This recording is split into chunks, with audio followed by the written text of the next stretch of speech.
Jadi nggak perlu khawatir lah secara berlebihan, karena intinya orang-orang besar ini bukan orang yang bodoh menyimpan uangnya di sini dan membiarkan uangnya sebesar ini, ya.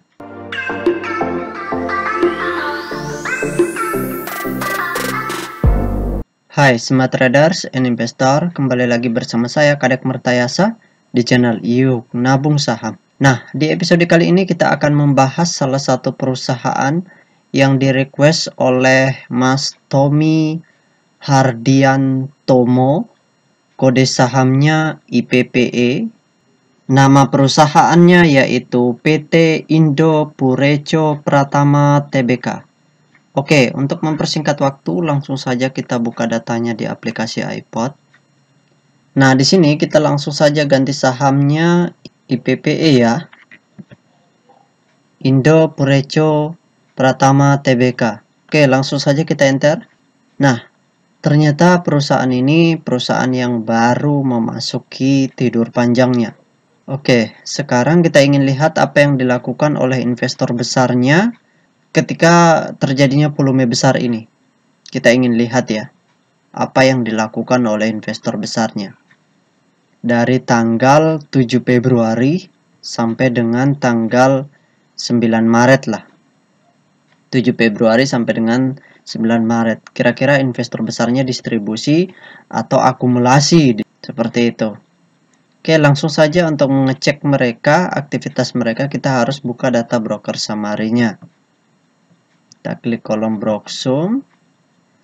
Nah, selanjutnya di sini kita ganti kode sahamnya IPPE. Kemudian tanggalnya kita ganti dari tanggal 07. Kemudian di sini bulannya bulan 2. Kemudian sampai dengan tanggal 9 Maret ya.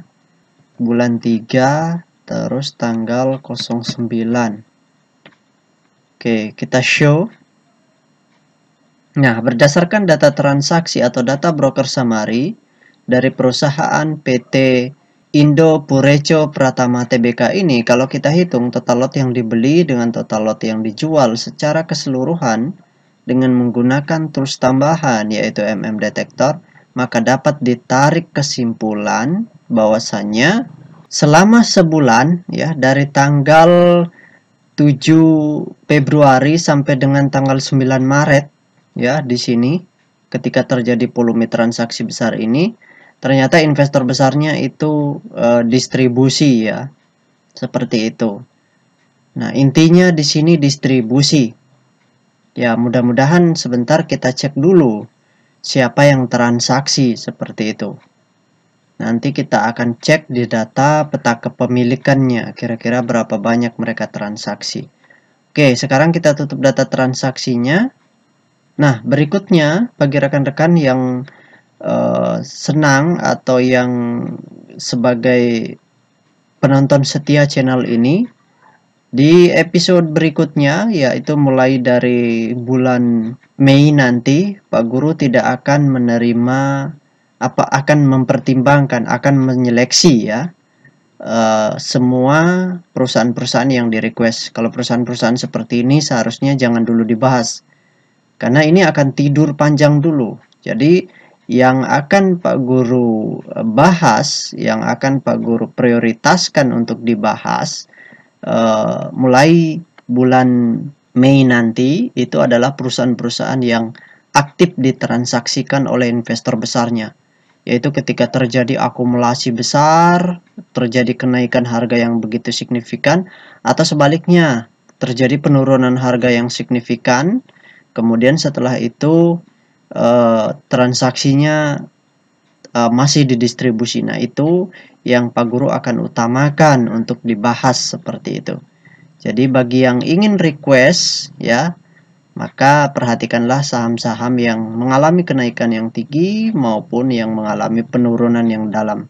Kita ingin lihat aksi dari investor besarnya seperti itu. Oke, sekarang kita langsung saja cek data peta kepemilikannya ya. Oke, sekarang kita sudah masuk ke data peta kepemilikannya. Nah, perusahaan PT Indo Pureco Pratama Tbk ini 100% sahamnya telah dicetak dalam bentuk scriptless. Dari 100% yang beredar di publik, kepemilikan investor besarnya di sini sebesar 46,8% di bulan Maret, kemudian di bulan April masih tetap sama. Jadi mereka tidak tertransaksi selama sebulan terakhir. Seperti itu. Nah, tetapi tadi yang kita cek di data broker summary-nya itu adalah data di bulan Februari sampai di bulan Maret, awal Maret ya. Nah, di situ mereka ternyata pindah-pindah barang aja, tidak terjadi transaksi betul-betul perpindahan antar satu sekuritas antar satu individual ya, antar institusi maupun individual. Perpindahannya bukan merupakan perpindahan yang ke retail atau ke investor semi retail yang lain seperti itu. Jadi perpindahan hanya opor-oporan barang di antara mereka saja. Jadi perubahannya tidak signifikan. Seperti itu. Nah, transaksi yang benar-benar terjadi perpindahan barang itu adalah di bulan Desember 2022 kemarin ya. Di bulan Desember, tepatnya di tanggal 15 dan di tanggal 16, itu investor besarnya yaitu Asep Sulaiman Sabanda itu melakukan transaksi jual. Jadi di tanggal 15 dan di tanggal 16 melakukan transaksi jual. Jadi di situ betul-betul terjadi perpindahan barang.